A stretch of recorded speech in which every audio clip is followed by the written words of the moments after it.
This is Greg Troutwine with Marine Technology TV. We're here at the Oceanology International in San Diego. We're very pleased to be joined by Jorge Durán, Secretary to the CIP. Jorge, first and foremost, thanks for joining us. Thank you very much, Greg, for having me. It's really a pleasure to be here this afternoon. I'm very familiar with the CIP, but if you can explain to our readers and our viewers the role of the CIP, I'd appreciate it. Of course, Greg, thank you very much for the opportunity. Well, the CIP, first of all, it's a Spanish acronym for the Inter-American Committee on Ports. And what we do is we are made up by the national port authorities of all 35 sovereign nations of the America, with the exception of Cuba. So from Canada through U.S., Mexico, Central America, South America, and the Caribbean, the federal port czar, really, who determines policy and planning and strategy, this is the people who sit at the table. And our job is to promote the development of safe, competitive, sustainable, and inclusive ports in Latin America and the Caribbean. And we do this through four main strategies. The first one is the political dialogue. So we have these port authorities and the ministers of transportation meet regularly to determine regional policies and actions that we can do together. Secondly, and this is a very strong area we have, is training, capacity building and training. Thirdly is project implementation in the countries. And fourth is vital for development, which is the collaboration with the private sector. Okay. So Jorge, obviously we're sitting here at Oceanology.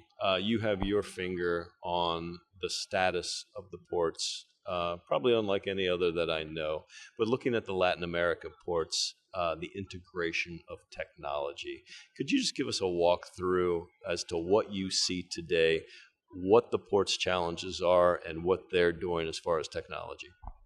Sure, I'll give it a shot.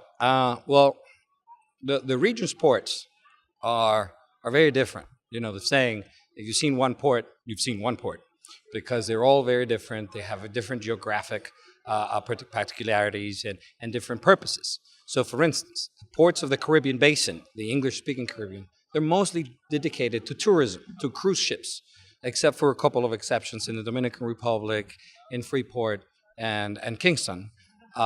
Whereas the rest of the region really focuses more on the cargo, the container, and so forth. Now, the region as a whole is undergoing a modernization phase, which responds to several global trends, such as the expansion of the Panama Canal, the larger ships that are going to be traversing, and then so countries are poised now making investments in their port infrastructure, both soft and hard, to receive these larger ships and then do short sea shipping from there. And we have a lot of countries and a lot of ports in these countries that are really at the forefront. And these countries, it'd be a disservice if I start to name ports or countries, because they all at least have one port that is out there in the vanguard, state of the art. But by and large, I have to say that the region has a different degree of development than U.S. ports or Canadian ports, for instance, where some ports are very, very modern in the region, and then some ports still lag a little bit behind and they need to do more work. That said, those that are at the forefront are at the right place at the right time to begin to incorporate technology such as the one featured in this conference of Oceanology, in order to go beyond the traditional role of the port and begin to look for different ways of creating more income in order to better the situation of their people.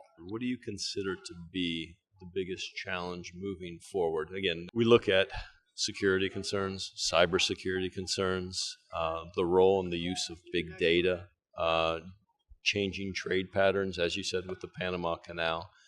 Could you classify one big challenge that you see and how the ports are addressing them? Well, that's a tough question, Greg, but I think that, as you mentioned, the different challenges that not only Latin American ports face, but all of the world's ports face, I think that the biggest challenge is adaptation. Adaptation to the new paradigm of global trade, adaptation to the new technologies that we are now using, both for security but also for operations. The new technologies and adapting to the environmental stewardship and taking care of the environment and making your port sustainable. I think that the biggest challenges are those, are the ports of the region successfully adapting to the new global trends and the new technologies. Jorge, as always, informative and entertaining. Thank you, sir. Thank you very much. Thank you, Greg, for the opportunity. This is Greg Troutwine with Marine Technology TV.